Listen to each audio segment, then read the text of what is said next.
बिस्मिल्लाहिर्रहमानिर्रहीम, अस्सलाम वालेकुम। आज मैं आपको बताऊंगा पंजाब पब्लिक सर्विस कमीशन की जानिब से जो है जॉब अनाउंस की गई है सिस्टम ऑपरेटर और कंप्यूटर ऑपरेटर की। आज मैं आपको इसी वीडियो में ए से लेकर जेड तक प्रॉपर तरीके से ब्रीफ करूंगा और मैं आपको बताऊंगा कि पंजाब पब्लिक सर्विस कमीशन की जानिब से मुख्तलिफ गवर्नमेंट के डिपार्टमेंट्स में junior clerk, senior clerk, upper division clerk, lower division clerk, इसके साथ साथ डाटा एंट्री ऑपरेटर की जॉब्स अनाउंस की जाती हैं। अच्छा, इसमें मैं आपको बताऊंगा कि आपने अप्लाई किस तरह से करना है, इसका सिलेबस क्या है और इसके साथ साथ कौन सा कंप्यूटर लैंग्वेज का सर्टिफिकेट मांगा जाता है और कंप्यूटर कितना जरूरी है। और इसके अलावा मैं आपको बताऊंगा कि इसके ऊपर टाइपिंग टेस्ट होता भी है या नहीं होता, और इसके अलावा मैं आपको बताऊंगा कि इसका साइकोलॉजी टेस्ट और इंटरव्यू किस तरह से होता है। आज मैं आपको इसी वीडियो में सब कुछ एक्सप्लेन करूंगा। सबसे पहले मैं आपको बताता हूं कि पंजाब पब्लिक सर्विस कमीशन ने सिस्टम ऑपरेटर और कंप्यूटर ऑपरेटर की जॉब्स जो है वो अनाउंस की हैं। उसमें जो टोटल सीट्स हैं वो टोटल सीट्स 42 हैं। मैं आपको बता दूं टोटल सीट्स कितनी है, 42। और इसके साथ साथ उन्होंने जो क्वालिफिकेशन उसके ऊपर मांगी हुई है वो बीए और बीएससी जो है वो इस पे मांगी है। अच्छा, इन 42 सीट्स की अगर बात की जाए तो इसके अंदर 30 ओपन मेरिट पे सीट्स हैं, 2 मॉनिटरी कोटे पे हैं, 2 स्पेशल पर्सन है और 8 वुमेन की सीट्स जो है वो इन्होंने मांगी है सिस्टम ऑपरेटर और कंप्यूटर ऑपरेटर की सीट्स पे। अच्छा, ये जो सीट्स हैं ये आई है पंजाब रेवेन्यू अथॉरिटी डिपार्टमेंट में, फाइनेंस डिपार्टमेंट है पंजाब रेवेन्यू अथॉरिटी का, तो उसके अंदर सिस्टम ऑपरेटर और कंप्यूटर ऑपरेटर की जॉब्स जो है वो अनाउंस की गई हैं। 42 टोटल हैं, जिसमें 30 ओपन मेरिट पे हैं, 2 मिनिटी कोटा है, 2 स्पेशल कोटा है और 8 जो है वो वुमेन के लिए मांगी गई हैं। अच्छा, इसके साथ साथ आपसे जो क्वालिफिकेशन उन्होंने मांगी है वो बीए और बीएससी मांगी है और इसके साथ साथ 4 मंथ्स का आपसे उन्होंने कंप्यूटर लैंग्वेज कोर्स भी मांगा है।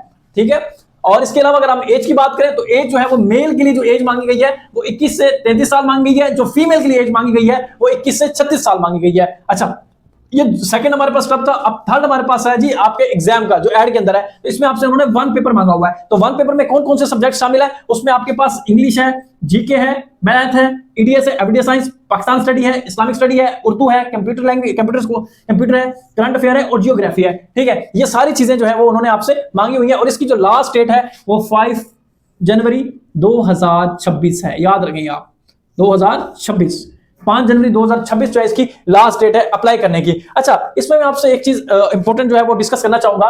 जब आप देखते हैं कि पंजाब पब्लिक सर्विस कमीशन की जानिब से गवर्नमेंट के मुख्तलिफ डिपार्टमेंट्स में जो जॉब्स अनाउंस होती हैं उनका क्या मेथड होता है, उनका क्या तरीका होता है। जब उनकी जॉब्स अनाउंस होती हैं उसमें उन्होंने डाटा एंट्री ऑपरेटर, यूडीसी यानी upper division clerk, lower division clerk और 80। अच्छा, इसके अलावा मैं आपको ये बता दूं, ये मैं वैकेंसीज के नाम बता रहा हूं, जूनियर क्लर्क, ठीक है, senior junior clerk, data entry operator, UDC upper. अच्छा, इन पोस्टों के ऊपर जब ऐड आता है ना, तो जब आप ऐड देखते हैं उन पोस्टों के अंदर तो आपसे वो पूछता है कि अच्छा उसमें वो आपसे इसके साथ साथ जिस तरह क्वालिफिकेशन उसने बीए बीएससी मांगता है तो सेम इसमें जो क्वालिफिकेशन होती है वो आपसे वो इंटरमीडिएट मांगता है। ठीक है, इंटरमीडिएट जो है वो आपके पास होना बहुत जरूरी है, यानी कि आपके पास सेकंड ईयर होना की हो आपने। ठीक है, सेकंड ईयर जो है वो आपने की हो और इसके साथ साथ वो आपसे मांगता है टाइपिंग स्पीड। क्या मांगता है वो आपसे? टाइपिंग स्पीड भी वो आपसे मांगता है कि आपकी कितनी जो है वो टाइपिंग स्पीड है। वो आपसे उर्दू में भी और इंग्लिश में भी टाइपिंग स्पीड जो है वो रिक्वायर्ड करता है, उर्दू में भी और इंग्लिश में भी। ये आपने माइंड में रखनी है। वो कितने मांगते हैं? 25 वर्ड पर मिनट मांगते हैं आपसे। ठीक है, दोनों में, इंग्लिश के ऊपर भी और उर्दू में। और कुछ पोस्ट ऐसी आती हैं जिसपे वो आपसे 40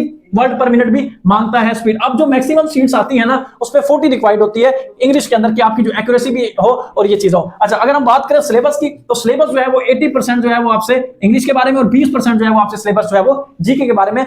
जो ये वाली सीट्स आती हैं सारी की सारी इसके ऊपर इन्होंने मांगा होता है। जो ये सीट्स कंप्यूटर ऑपरेटर की मांगी गई है और सिस्टम ऑपरेटर की जो ये जॉब एक ही है और उसका एक इन्होंने नाम जो है ना 2 नाम रख दिए एक ही सीट के। तो इसके ऊपर जो कोर्स डिफाइन किया गया है वो 1 पेपर डिफाइन किया गया है। क्या डिफाइन किया गया है? 1 पेपर। ठीक है, लेकिन जब इसका पेपर होता है इन सीट्स का तो उसमें 80% जो है वो आपसे कंप्यूटर मांगते हैं और 20% जो है वो आपसे जीके की डिमांड करते हैं। तो ये जो डिपार्टमेंटल इसमें ये डिफरेंशिएट आ गया है सिर्फ और सिर्फ रिटन एग्जाम का, और इसमें टाइपिंग स्पीड भी नहीं मांगी गई। जबकि इसके अंदर क्या होता है कि आपसे 80% कंप्यूटर मांगा जाता है और 20-25% जो है वो आपसे टाइपिंग स्पीड मांगी जाती है जब आप इसका रिटन क्वालिफाई कर लेते हैं। अच्छा, इसके बाद जब आप अप्लाई करेंगे, अप्लाई करने के बाद आपका रिटन टेस्ट होगा, 1 पेपर होगा। जो बच्चे 1 पेपर को क्वालिफाई करेंगे उनका जो है इंटरव्यू होगा। क्या होगा? उनको सिर्फ उन बच्चों का ही इंटरव्यू होगा और किसी भी बच्चे का इंटरव्यू नहीं होगा। और जिन बच्चों का इंटरव्यू होगा उसके बाद शॉर्ट लिस्ट होंगे, शॉर्ट लिस्ट होने वाले कैंडिडेट जो है वो फाइनल सिलेक्ट होंगे। जबकि उनकी अगर इनकी बात की जाए क्लर्क की, जूनियर क्लर्क, डाटा एंट्री, इनके अंदर क्या होगा, जैसे वो रिटन क्वालिफाई करेगा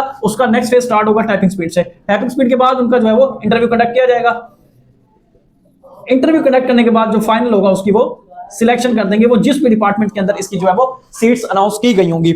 मैंने आज का ये इंपॉर्टेंट लेक्चर था, चले मैंने कहा देखें सिस्टम ऑपरेटर कंप्यूटर ऑपरेटर की जॉब्स अनाउंस हुई हैं, तो क्यों ना मैं आपको इसकी मैंने एक अलग से वीडियो बनानी थी जिसमें मैंने आपको बताना था डाटा एंट्री ऑपरेटर के बारे में, यूडीसी एलडीसी और इनके हवाले से। तो मैंने सोचा कि मैं इसी के साथ जो है ना आपको एक्सप्लेन कर देता हूं। इसके अलावा आप मेरे अगर चैनल पे न्यू हैं तो इसको सब्सक्राइब, चैनल यूट्यूब चैनल पे अगर आप देख रहे हैं वीडियो तो इसको सब्सक्राइब कर लें। अगर आप फेसबुक पे देख रहे हैं तो इस पेज को जो है वो आप फॉलो कर लें। मजीद आप अपना और अपने घर वालों का ख्याल रखें। अल्लाह हाफिज।